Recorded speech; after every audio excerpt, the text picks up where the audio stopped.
नमस्कार, बहुत-बहुत स्वागत आप सभी का। आप देख रहे हैं हमारा बेहद खास कार्यक्रम डिफेंस डिबेट। आपके साथ में हूं कुणाल गोस्वामी। डिफेंस डिबेट में हम चर्चा करेंगे मिडिल ईस्ट के हालातों की। बीती देर रात करीब 10:30 बजे अमेरिकी राष्ट्रपति डोनाल्ड ट्रंप ने जिस तरह से ओवल ऑफिस से प्रेस कॉन्फ्रेंस की, उसके बाद एक बार फिर से ये संकेत बढ़ गए हैं कि जो संभावना युद्ध विराम की यानी सीज फायर की नजर आ रही थी इजराइल ईरान युद्ध में, वो फिलहाल अभी दूर के बादल साबित होंगे। इसी पर अब चर्चा को आगे बढ़ाएंगे। कुछ बेहद खास मेहमान हमारे साथ जुड़ेंगे, लेकिन शुरुआत बड़ी खबर के साथ कर रहे हैं, जहां पर अमेरिकी राष्ट्रपति डोनाल्ड ट्रंप ने प्रेस कॉन्फ्रेंस करते हुए ईरान को एक बार फिर से धमकी दी है। तो राष्ट्रपति ट्रंप ने ईरान को बड़ी महत्वपूर्ण धमकी दी। सबकी बड़ी खबर, उन्होंने कहा कि एक रात में हम ईरान को तबाह कर सकते हैं, कभी भी ईरान पर हमला कर सकते हैं हम। इस वक्त की बड़ी खबर, जहां पर उन्होंने स्पष्ट संकेत दिए हैं कि एक बार फिर से हम ईरान पर बड़ा हमला करेंगे। 48 घंटे का जो अल्टीमेटम है वो ऑलरेडी समाप्त हो रहा है। और इन तमाम चीजों के बीच अमेरिकी राष्ट्रपति डोनाल्ड ट्रंप ने जहां हाल ही में जो उनकी तरफ से रेस्क्यू ऑपरेशन किया गया, उनके 2 अमेरिकन सोल्जर्स को रेस्क्यू करने के लिए, उसके लिए उन्होंने अपने CIA और अमेरिकन डिफेंस फोर्सेस की पीठ तपाई और साथ ही ये भी कहा कि हम जब चाहे ईरान को तबाह कर सकते हैं, कभी भी हम ईरान पर हमला कर सकते हैं। हमारी जैसी सेना किसी के पास नहीं है। इस वक्त की बड़ी महत्वपूर्ण खबर, जहां पर अमेरिकी राष्ट्रपति डोनाल्ड ट्रंप बीती देर रात प्रेस कॉन्फ्रेंस करते हुए नजर आए। उस प्रेस कॉन्फ्रेंस से पहले उन्होंने सोशल मीडिया पर पोस्ट भी किया। उन्होंने कहा, ये प्रेस कॉन्फ्रेंस आप मिस नहीं करना चाहेंगे। तमाम लोगों को संभावना नजर आ रही थी कि शायद 45 दिनों का सीज फायर अमेरिका, इजराइल और ईरान के युद्ध के बीच हो जाए, लेकिन फिलहाल अभी इजराइल और ईरान के बीच जो युद्ध चल रहा है, जिसमें इजराइल की तरफ से अमेरिका महत्वपूर्ण भूमिका निभा रहा है, अभी फिलहाल सीज फायर की कोई संभावना नहीं है। अमेरिकी राष्ट्रपति डोनाल्ड ट्रंप ने इस दौरान ईरान को धमकी दी कि हम एक रात में ईरान को तबाह कर सकते हैं और वो रात कल की हो सकती है।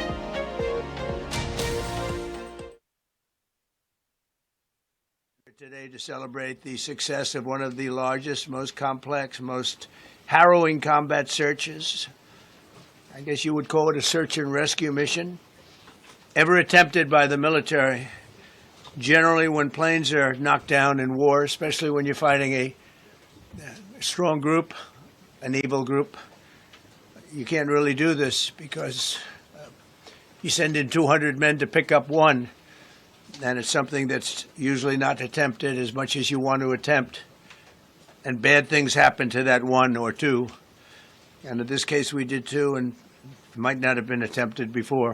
But we did. And we had great talent. We got a little luck, too, I would say.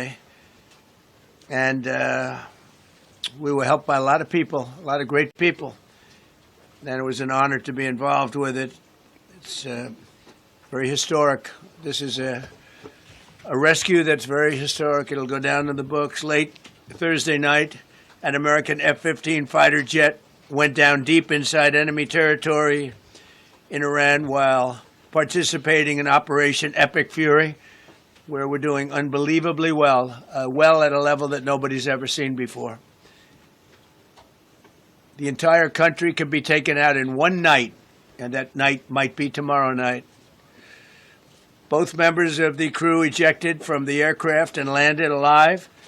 On Iranian soil, I immediately was asked to make a decision. I ordered the U.S. Armed Forces to do whatever was necessary to bring our brave warriors back home. A risky decision, because we could have ended up with 100 dead as opposed to 1 or 2. It's a hard decision to make. Excuse, because it was 2. And as you probably know, we didn't talk about the first one for an hour. Then somebody leaked something, which we'll hopefully find that leaker. We're looking very hard to find that leaker. And talked about there's somebody missing. They basically said that we have one and there's somebody missing. Well, they didn't know there was somebody missing until this leaker gave the information. So whoever it was, we think we'll be able to find it out, because we're going to go to the media company that released it, and we're going to say, national security, give it up or go to jail. And we know who, and you know who we're talking about, because some things you can't do. Because when they did that, all of a sudden, the entire country of Iran knew that there was a pilot that was somewhere on their land that was fighting for his life. And it also made it much more difficult for the pilots and for the people going in to search for him. All of a sudden, they know that there's somebody out there. They see all these planes coming in. It became a much more difficult operation because a leaker leaked that we have one, we've rescued one, but there's another one out there that we're trying to get. So actually, the country, Iran, put out a major notice, you all saw it, offering a very big award for anybody that captures the pilot. So in addition to a hostile, very talented, very good, very evil military, we had millions of people trying to get an award. So when you add that to it, but we have to find that leaker because that's a sick person. Probably didn't realize the extent of how bad it was. I can't imagine that the person did, but we're going to find out. It's national security, and the person that did the story will go to jail if he doesn't say, and that doesn't last long, and I think everybody would understand it. They put this mission at great risk. They put that man at great risk, and they put the hundreds of people that went in looking for him, because everyone now knows that we're going in. Over the past 37 days, America's accused, because it was too, and as you probably... तो सुना आपने अमेरिकी राष्ट्रपति Donald Trump किस तरह से Iran को धूल चटाने के संकेत देते हुए नजर आए। बहरहाल दो बेहद खास मेहमान इस वक्त हमारे साथ जुड़ रहे हैं। रक्षा विशेषज्ञ यूके देवनाथ सर जुड़ रहे हैं। सर बहुत बहुत स्वागत, बहुत बहुत शुक्रिया आपका। और साथ ही साथ विदेश मामलों के जानकार इकबाल ममदानी भी जुड़ रहे हैं। सर आपका बहुत बहुत स्वागत, बहुत बहुत शुक्रिया। लेकिन शुरुआत में देवनाथ सर आपसे कर रहा हूँ। बहुत सारी संभावनाएं जाहिर की जा रही थी कि शायद 45 दिनों का सीज फायर हो जाए, शायद मध्यस्थता से कोई बातचीत निकल जाए या क्या कुछ होगा। लेकिन बीती रात 10:30 बजे अमेरिकी राष्ट्रपति डोनाल्ड ट्रंप ने जो प्रेस कॉन्फ्रेंस की, वो तो दूर के ढोल सुहावने होते हुए नजर आए। अपनी सेना की पीठ थपथपाई, ऑपरेशन एपिक फ्यूरी की चर्चा की और फिर चलते बने एक धमकी देकर। जी हाँ, डोनाल्ड ट्रंप का व्यक्तित्व ऐसा ही है।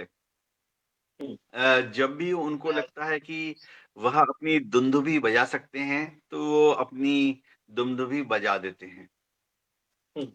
कुल मिलाकर बात इतना है कि उन्होंने 26 मार्च को ईरान को धमकी दी थी कि अगर ईरान 10 दिन के अंदर स्ट्रेट ऑफ हॉर्मुज नहीं खोलेगा, भयंकर हमले होंगे। उसके पावर प्लांट्स पर जहां बिजली पैदा होती है, उसके रोड्स और ब्रिजेस पर, यानी सिविलियन इंफ्रास्ट्रक्चर पर। अब 10 दिन का वार्निंग खत्म हो गया है। 6 अप्रैल, 7 अप्रैल डोनाल्ड ट्रंप ने जो लेक्चर दिया, उसका निष्कर्ष ये निकलता है। अभी तो 48 घंटे का जो अल्टीमेटम दिया था सर, वो भी एंड अप होने को आ गया है। हाँ, तो सारी दुनिया सोच रही थी कि शायद कल सुबह 6 बजे तक बॉम्ब्स गिरने शुरू हो जाएंगे। देखो, डोनाल्ड ट्रंप इस तरह के बयानबाजी करके एक तो अपने जो सपोर्टर्स हैं रिपब्लिकन पार्टी, उनका मनोबल बढ़ाने की कोशिश कर रहे हैं। रिपब्लिकन पार्टी में खासतौर से जो फंड रेजर्स हैं और जो डोनर्स हैं रिपब्लिकन पार्टी, उनमें थोड़ा खलबली छाई हुई है। डेमोक्रेट्स के मुकाबले इस बार डोनर्स जो हैं रिपब्लिकन पार्टी को कम सपोर्ट कर रहे हैं।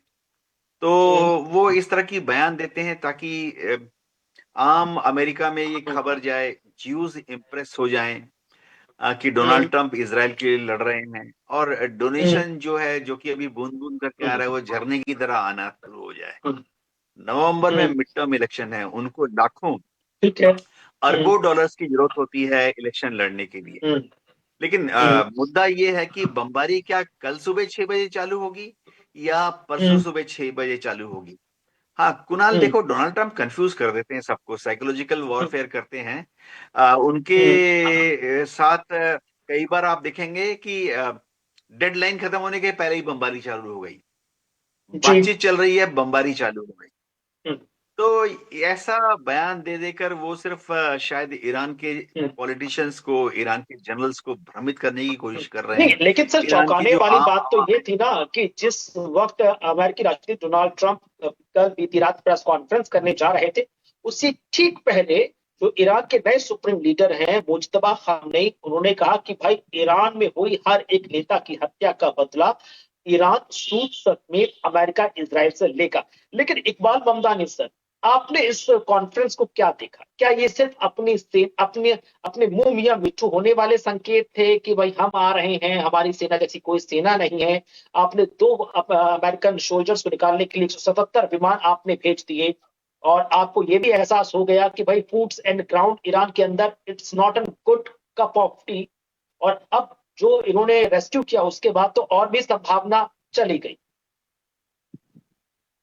धन्यवाद कुणाल जी। देवनाथ जी का भी बहुत बहुत शुक्रिया। मैं देवनाथ जी को भी सुन रहा था। देखिए, डोनाल्ड ट्रंप की जो प्रेस कॉन्फ्रेंस है वो साफ ये दर्शाती है कि वो धमकाना चाहते हैं। और आप जिस हम्म, तरीके से बात करिए, एक पत्रकार ने जब उनसे पूछा कि जब आप ईरान पर इतना भयंकर हमला करेंगे तो वहां कुछ और लोग भी रहते, तो उन्होंने कहा दे आर एनिमल्स, यानी कि वो जानवर हैं। तो जिस हम्म, प्रेसिडेंट की ये मानसिकता हो कि वो सभी को ये हम्म, समझता हो कि सारे ही लोग जानवर हैं, तो आप समझ हम्म, सकते हैं कि इजराइल की और अमेरिका की मानसिकता क्या है, खास करके डोनाल्ड ट्रंप। अ, हम्म, अब मैं पूरे अमेरिका की तो नहीं कहूंगा, हालांकि अमेरिका के हम्म, जिन लोग जो है उसके खिलाफ है, अभी एक्सपर्ट जो है वो ये मानने लगे हैं कि ये साइकिक बहुत जल्दी जरूरत है। दूसरा, हम्म, 155 एयरप्लेन भेजना और वहां पर हम्म, ऑपरेशन ये बताना कि हम पायलट को निकाल रहे हैं, तो पायलट को निकालने का हम्म, नहीं था। जो एक्सपर्ट है उनका मानना है कि ये ऑपरेशन इसलिए किया गया था कि यूरेनियम जो है वो अगर उन्हें हम्म, ग्राउंड पर मिल जाता है तो वो अपनी जीत को घोषित करके इस जंग को खत्म करेंगे, क्योंकि उन्हें एग्जिट चाहिए। एग्जिट के लिए उन्हें कोई रास्ता मिल नहीं रहा है। अब वो डोनाल्ड ट्रंप जो हम्म, है वो इस तरह के तनकी और इस तरह के पगले इंसान है कि उन्हें अपने से बड़ा कुछ दिखता नहीं है। उनको लगता है कि बस अमेरिकन प्रेसिडेंट जो है वो मैं हूं, और मुझे जो समझ में हम्म, आएगा वो मैं करूंगा। उसके लिए उसकी जो भी कीमत हो वो अमेरिका चुकाए या दुनिया चुकाए, उससे उनको कोई लेना देना नहीं है। देखिए, जिस तरीके से जी, ईरान लगातार समझौते की बात पर मना कर रहा है, उसने कहा कि पाकिस्तान, इजिप्ट और तुर्की की तरफ से जो समझौते के मसूदे हमें भेजे गए उसे हम कबूल नहीं कर रहे। और उन्होंने हम्म, अपनी 10 शर्तें रखी है। उस 10 शर्तों में जो मेन अहम शर्त है, देखिए, एक तो स्टेट ऑफ हॉर्मुज है कि वो हम खाली हम्म, नहीं करेंगे, वो हम हमारे हम्म, हिसाब से चलाएंगे। तो स्टेट ऑफ हॉर्मुज की जो हार है वो अमेरिकन प्रेसिडेंट बर्दाश्त नहीं कर पा रहे हैं, हम्म, क्योंकि शुरुआत आप 28 हम्म। फरवरी से ही देखिए कि इस जंग के अंदर नहीं, वो मैंने स्टेट ऑफ हॉर्मुज डोनाल्ड को लेकर ट्रंप, के आपको कारगाई लग लगी। रहा है कि एक सदमे में है, क्योंकि जितना हल्के में उन्होंने जितना आसान उन्हें वेनेजुएला लग रहा था, उन्होंने उतना ही हल्के में ईरान को ले लिया। और ईरान ने जिस तरह से रिटेलिएट किया, अमेरिका का सामना कर रहा है, गल्फ कंट्रीज को वो जवाब दे रहा है, इजराइल पर ताबड़तोड़ हमले कर रहा है। ये तो नाको चने चबाने वाली बात है, और यही कारण है कि उनकी खिसियाहट आप देखिए ना। वो ईरान के लोगों को एनिमल्स कह रहे हैं, ईरान के सुप्रीम लीडर्स को उन्होंने ट्वीट में गाली दी है। जो सऊदी प्रिंस हैं, क्राउन प्रिंस हैं, उनको कितने भद्दे शब्दों का उनके लिए इस्तेमाल किया। इमानुएल मैक्रो के लिए उनके निजी जीवन में हस्तक्षेप करते हुए बड़ा भद्दा मजाक किया। आप सोचिए कि उनका दिवालियापन किस स्तर पर आ गया है। नहीं, वो आप वहां से मत देखिए। आप अगर हम देखें कि जब से डोनाल्ड ट्रंप आए हैं, ऑपरेशन हम्म, सिंदूर के बाद से भी लेकर के अब तक, जो उनकी भाषा रही है, जो उनका लहजा रहा है, वो वॉर को भारत पाकिस्तान के अंदर हुआ था उसको बचाने की और उसको खत्म करने की बात कर रहे थे। लेकिन आज वही डोनाल्ड ट्रंप की इतनी ताकत या इतनी लायकात, मैं कहूंगा, इस शब्दों का मैं इस्तेमाल कर रहा हूँ, कि नहीं है कि हम्म, अपनी जंग से वो बाहर निकल सके। देखिए, उन्होंने जी, एक बात कही कि इस कॉन्फ्रेंस के अंदर कि हमारी जो हम्म, खबरें हैं वो लीक हो रही है, हम देखते हैं वो कौन है। यानी कि मतलब अब कुछ तो हम्म, बात है जिसको लेकर के मामला है, लेकिन वो ये नहीं समझ रहे हैं कि 5 या 6 दिन पहले हम्म, वॉशिंगटन पोस्ट ने इस ऑपरेशन के बारे में पूरी खबर छापी थी कि ऑपरेशन कैसे हम्म, होगा। दुनिया ने शायद उसको गंभीरता से न लिया होगा, लेकिन अब ये ऑपरेशन हूबहू उसी तरीके से प्लान किया गया था। दूसरी बड़ी बात है कि ईरान का दावा इसके अंदर बिल्कुल विपरीत है। हालांकि डोनाल्ड ट्रंप का ये कहना है कि वो अपने पायलट को निकाल के लेकर आए हैं, हमने इतनी फोर्सेस भेजी, लेकिन ईरान का दावा यह है कि हम्म, उसने तकरीबन अलग अलग 11 प्लेन्स उसके गिरा चुके हैं हेलीकॉप्टर के साथ के अंदर, जिसको वो खंडन कर रहा है। लेकिन ईरान ने कई वीडियो जो है वो शो की है, और उसका कहना है कि कई ऐसे और आर्मी मैन थे उनको हमने मारा है। जिसकी बॉडीज लेके वो भागे, ये ईरान का दावा है। खैर जंगों में इस तरह के दावे और ठीक है। प्रोपेगेंडे तो हमेशा चलते रहते हैं, वो आगे चल करके चीजें हम देखेंगे। लेकिन एक बात को कुणाल आप समझ लीजिए कि ये जंग जितनी आसान समझ करके दुनिया में वो गए थे, उतनी आसान ईरान के लिए नहीं है। ईरान पिछले नहीं, 47 ठीक है, 45 लेकिन 45 देवनाथ सर, जो सालों से एक जो सेफ टेंशन उस पे लगा एग्जिट हुआ इस था। वक्त अमेरिका देख रहा है, ठीक है, लौटूंगा तो ममतानी सर, लेकिन देवनाथ सर, जितनी सेफ एग्जिट और सम्मानजनक एग्जिट अमेरिका देख रहा है, उसको एग्जिट लग रहा है मिल नहीं रही है। और यही कारण है कि वो एक खौफ, जो आपने कहा कि एक साइकोलॉजिकल वॉर में इसे तब्दील कर रहा है कि भाई कैसे भी करके हम ईरान को डरा दे, ईरान हमारे प्रपोजल्स पर बात कर ले, या फिर कोई बीच का रास्ता निकल जाए। लेकिन ईरान ना अमेरिका की सुन रहा है, ना जो मीडिएटर की भूमिका निभा रहे हैं पाकिस्तान, तुर्की, इजिप्ट, उनकी सुन रहा है। वो किसी की सुनने को तैयार नहीं है। उन्होंने कहा कि आपने जिस तरह से आयतुल्लाह खामनेई और हमारी टॉप रिजीम को ध्वस्त किया, हम भी उतना ही नुकसान पहुंचाएंगे। उसके बाद then we will talk with our 5 points agenda. यह कुणाल, देखिए, जहां तक ईरान की बात है, मैं उनके नजरियों को समझ सकता हूं, इसीलिए कि बातचीत तो चल रही थी। 26 फरवरी को बातचीत चल रही थी, 27 फरवरी को बातचीत कर रही थी, और ईरान थोड़ा नरम रुख दिखा भी रहा था। ईरान मान गया था कि वह अपने न्यूक्लियर इंस्टॉलेशंस को आईएईए के जो इंस्पेक्टर आएंगे उनसे उन इंस्पेक्ट कराने के लिए खोल देगा। दूसरी चीज, ईरान ने तो 27 फरवरी को एक स्टेटमेंट जारी कर दिया था कि उसके पास जो यूरेनियम है 400 किलो, जो कि 60% तक प्यूरिफाई उसने कर लिया है, वह आईएईए के जी। सुपरविजन में उसको आस्ते आस्ते डिग्रेड कर देगा, 20% और भी कम करके 10% तक डिग्रेड कर देगा। तो बातचीत तो सही दिशा में जा रही थी, जो कि अमेरिका मांग रहा था, जो कि इजराइल चाहता था। और अचानक से ये बमबारी हो गई 28 फरवरी को, जिसमें आयतुल्लाह अली खामेनी और उनके सहयोगियों को मार दिया गया। तो देखिए, किसी भी देश के लिए इसके बाद बातचीत करना थोड़ा मुश्किल है, क्योंकि आपने टॉप लीडर्स को मार दिया। जो सेकंड या थर्ड रंग में जो लीडर्स हैं, दूसरे या तीसरे लेयर्स में जो लीडर हैं, अगर वो बातचीत करने के लिए तैयार हो जाते हैं, फिर देश की जो जनता है वो सोचेगी कि भाई सेकंड या थर्ड लेयर जो है वो कमजोर है, या हो सकता है दुश्मन से मिली हो। जैसा कि हमें अब पता लग रहा है, वेनेजुएला में ठीक है। उनके जो वाइस प्रेसिडेंट थे, डिफेंस मिनिस्टर थे, आर्मी चीफ थे, वो अमेरिकन द्वारा पहले से ही तोड़ लिए गए थे। तो ईरान में एक और चीज है कुणाल, समझना पड़ेगा कि आयतुल्लाह अली खमेनी जो थे, देखो, जैसे भारत में हम बोलते हैं प्रधानमंत्री होते हैं, प्राइम मिनिस्टर होते हैं, प्रेसिडेंट होता है, और हमारे सर्वोच्च धार्मिक गुरु होते हैं, जो भी है। तो वहां पर आयतुल्लाह खमेनी तीनों मिलाकर थे। ठीक है। वो वहां पर पॉलिटिकल लीडर भी थे, सुप्रीम लीडर के बिल्कुल। हिसाब से सारे शिया के लिए सबसे बड़े धार्मिक गुरु भी थे।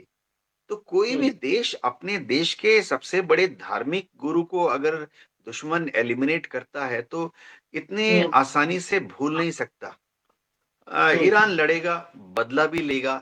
तरीका क्या नहीं सर, होगा और हमें यही देखना यही पड़ेगा। खास वजह है कि ईरान ने तो जैसे ही डोनाल्ड ट्रंप ने कहा कि मैं जब चाहूं ईरान को बर्बाद कर सकता हूं, तबाह कर सकता हूं, और वो दिन कल का भी हो सकता है। रिसेंट में अभी एक इंटरनेशनल इंटरव्यू देख रहा था ईरान के विदेश मंत्री अब्बास आरागची का। उनसे जब पूछा गया कि अमेरिका, ट्रंप ये कह रहे हैं कि वो एक रात में ईरान को तबाह कर सकते हैं, तो अब्बास आरागची ने कहा कि अपने देश के लिए मर जाना मेरे लिए दुनिया का सबसे बड़ी चीज होगी। अपने देश की सुरक्षा के लिए मैं कुछ भी कर सकता हूं। उन्हें कोई फर्क नहीं पड़ता कोई क्या कह रहा है, जब तक वो अपने टारगेट्स अचीव नहीं कर लेंगे वो पीछे नहीं हटेंगे। ये संकेत दिया अब्बास आरागची ने इस प्रेस कॉन्फ्रेंस के बाद। देखिए कुणाल, ईरान की हालत तो अभी जैसे कहते हैं ना कि बैक अगेंस्ट द वॉल, अंग्रेजी में है कहावत। हिंदी में एक है कि मरता क्या ना करता। तो ईरान अभी जो भी व्यवहार कर रहा है, जो भी रेस्पॉन्स दे रहा है, वो अमेरिका की धमकियों को, इजराइल की धमकियों के खिलाफ बयान दे रहा है। ईरान में इस वक्त ये समझना पड़ेगा कि जो लोग सत्ता के खिलाफ भी थे, अगर हम याद करें 28 दिसंबर को बहुत बड़ा प्रदर्शन हुआ था जो कि जनवरी जी। के पहले दूसरे हफ्ते भी चलता रहा। अगर हम याद करें बहुत सारे लोग थे ईरान के अंदर, किसी भी देश में होता है कि हुँ, खासतौर से किसी भी डेमोक्रेसी में होता है। काफ़ी सारे हुँ, लोग सत्ता के खिलाफ थे ईरान में। लेकिन हुँ, अमेरिका की और इज़राइल की इस बमबारी के बाद, खासतौर से जब से हुँ, उन्होंने सिविलियन इंफ्रास्ट्रक्चर पर, हॉस्पिटल्स पर, हुँ, बच्चों के स्कूल पर हुँ, हमले शुरू किए हैं, तब से तो हुँ, आम जो लोग जो सत्ता के खिलाफ थे, वो भी अब हुँ, नेशनलिस्टिक यानी देश प्रेम की भावना से ठीक है। ओत-प्रोत हो गए हैं। अब वो भी हुँ, ईरान के लिए लड़ रहे हैं। अब हुँ, ईरान में आप ठीक है। जाइए तो नहीं, लेकिन शायद किसी कंक्लूजन ऐसा पर कुछ नहीं है कि पहुँचना क्यों सत्ता इतना पक्ष या मुश्किल हो विरोधी रहा है? पक्ष। इकबाल ममदानी सर, किसी भी कंक्लूजन पर पहुँचना अमेरिका के लिए क्यों इतना मुश्किल हो रहा है? कई कल रक्षा विशेषज्ञ और विदेश मामलों के जानकार कह रहे थे कि जब तक अमेरिका अपनी पीस टॉक में इज़राइल को कॉन्फिडेंस में नहीं लेगा, तब तक किसी भी पीस टॉक की कोई संभावना नहीं है, चाहे वो सीज़फायर 45 दिन का हो, 5 दिन का हो, चाहे 10 दिन का हो। एक तरफ ये संकेत नजर आते हैं कि भाई अमेरिका सीज़फायर का ऐलान कर सकता है या बातचीत चल रही है मिड टेबल पे, पता चलता है इज़राइल ने अटैक कर दिया। यानी कि जितनी कोशिशें थी वो सब ज़ीरो हो जाती हैं। तो कितना क्या मुश्किल है इज़राइल को कॉन्फिडेंस में लेना? इज़राइल चुप क्यों है? उसकी तरफ से कोई संकेत क्यों नहीं आ रहे? या फिर सिर्फ इज़राइल ने सारी बातचीत का communication, way of communication Trump के कंधों पर रख दिया है?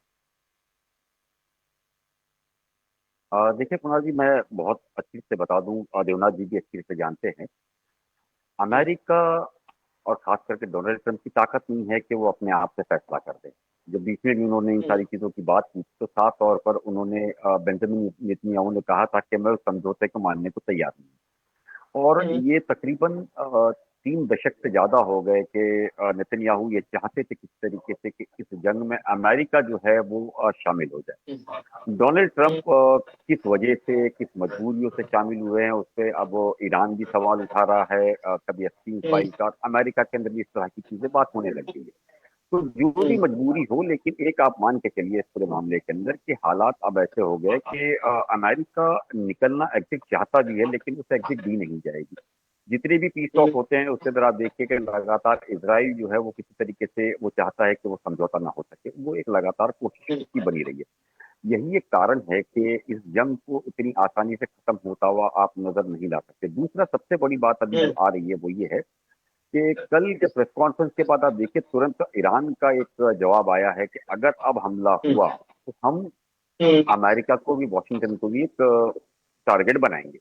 उसकी वजह क्या है जी, कि दुनिया के अंदर एक इंटेलिजेंस के अंदर से ये खबरें आ रही है कि नॉर्थ हुँ, कोरिया से तकरीबन 500 आईसीबीएम जो मिसाइल्स है वो ईरान के पास पहुंच चुकी है।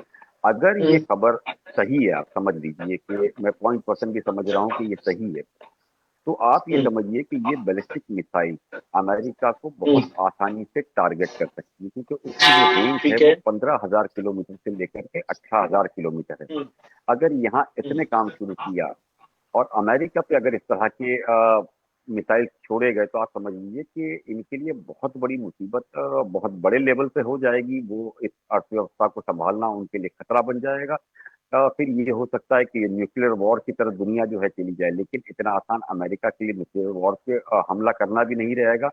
और उन चीज़ों को लेकर के वो बहुत एक अच्छी और से बड़ी समझते हैं। महत्वपूर्ण पिछले दिनों खबर की देखो जो तरफ, क्योंकि आरआर लगातार यूनिट अमेरिका, जो होती है इज़राइल इज़राइल की। इस विध्वंसक हालात से गुजर रहे हैं, उसी बीच जहां एक तरफ अमेरिकी राष्ट्रपति डोनाल्ड ट्रंप ने ईरान को धमकी दी है, तो वहीं दूसरी तरफ ईरान में भी जो हॉर्मुज खोलने की जो डेडलाइन है वो आज खत्म होती हुई नजर आ रही है। तो इस वक्त की बड़ी महत्वपूर्ण खबर, जहां पर अमेरिकी राष्ट्रपति डोनाल्ड ट्रंप की तरफ से ईरान को दी गई जो धमकी है उसकी डेडलाइन आज खत्म हो रही है। सबको इस बात को लेकर अब बड़ी कौतूहल बड़ी एक अब वो है कि ब्रिज पावर प्लांट तबाह कर देंगे। ये बात अमेरिकी राष्ट्रपति डोनाल्ड ट्रंप ने उन तमाम रिपोर्टर्स के जवाब में दिए और कहा कि भाई डेडलाइन के तहत अगर ईरान ने सरेंडर नहीं किया, हमारे टर्म्स एंड कंडीशन पर बात नहीं हुई, तो हम बड़ा हमला करेंगे। तो इस वक्त की बड़ी महत्वपूर्ण खबर सीधी इस वक्त डोनाल्ड ट्रंप की तरफ से।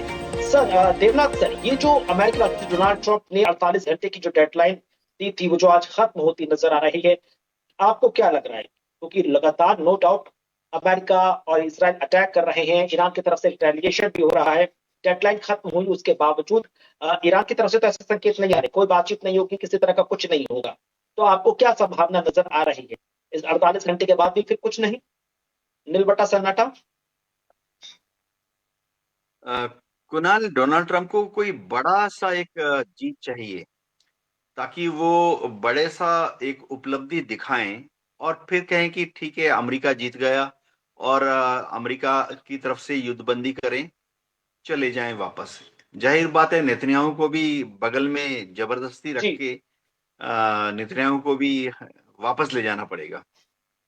हम्म। दिक्कत ये आ रही है कि नेतन्याहू काबू में नहीं आ रहे हैं। नेतन्याहू को लगता है कि एक गोल्डन अपॉर्चुनिटी है, जो वो ढूंढ रहे थे, विंडो ऑफ अपॉर्चुनिटी, वो मिल गई है, और नेतन्याहू चाहते हैं कि ये युद्ध लंबे से लंबा चले, ताकि ईरान की जो फौजी ताकत है, साइंटिफिक ताकत है, टेक्निकल ताकत है, उसको कम से कम कर सकें। ये कुणाल भूलना नहीं चाहिए, अभी नेतन्याहू को इलेक्शन लड़ना है इस साल। उनकी जो लिकुड पार्टी है, वो तो माइनॉरिटी सरकार है ना। नेसेट में 120 मेंबर होते हैं उनके पार्लियामेंट में, और उनके पास 60 मेंबर है नहीं, कोई 43 या 47 मेंबर्स हैं। बाकी जो छोटी छोटी एक्सट्रीम राइट विंग ग्रुप्स हैं, ज्यूज पार्टीज हैं, उनकी मदद से वह सरकार चला रहे हैं इतने सालों से। तो इस बार नेतन्याहू को लगता है कि एक राष्ट्रवादी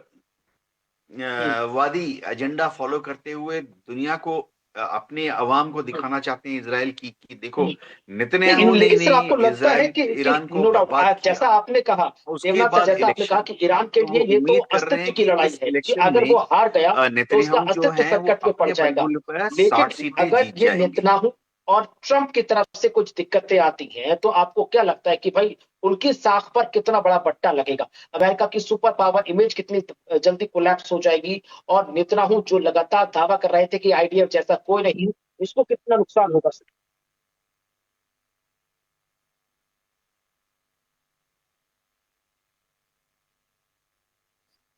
देवनाथ सर, कुणाल, ये सवाल किसको है?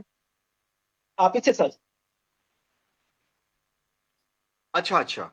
कुणाल देखो, हम्म। जहां तक आईडीएफ की बात है, उनकी जो साख है इस युद्ध में काफी ऊपर गई है। लेकिन देखो, हम्म। आईडीएफ, ये समझना पड़ेगा कि आईडीएफ जो है वो पूरे हम्म। इजराइल के लोगों को दर्शाता है। इजराइल में आबादी बहुत कम है, इजराइल में फौज, आईडीएफ मेन और रिजर्व बहुत ज्यादा है। तो प्रैक्टिकली हम्म। जमीनी स्तर पर देखा जाए तो ईरान में हर घर से कम एक फैमिली मेंबर आईडीएफ में है, चाहे उनकी नेवी में हो, एयरफोर्स में हो, आर्मी में हो, या रिजर्विस्ट हो।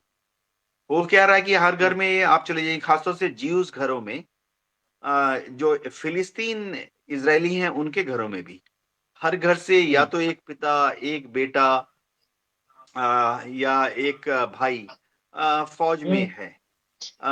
वहां आईडीएफ में तो इतनी शॉर्टेज है कि वहां महिलाओं को भी फौज में नॉन कॉम्बैट जॉब्स के लिए भर्ती किया जाता है, चाहे जी। मेन फौज हो, चाहे रिजर्विस्ट हो। नेतन्याहू जो थे खुद भी फौज में थे, फौज में जनरल थे। उनको मालूम है कि देशवासियों की राष्ट्र प्रेम की भावना को किस तरह से जगाना है। तो इसी राष्ट्रवाद या फॉल्स राष्ट्रवाद से वो खेलते खेलते खेलते इतने साल तक इजराइल में उच्च पद पर रहे हैं। देखो, उनके पीछे कोर्ट्स केस कितने हैं ये सोचो, करप्शन केस ठीक है। कितने हैं सोचो।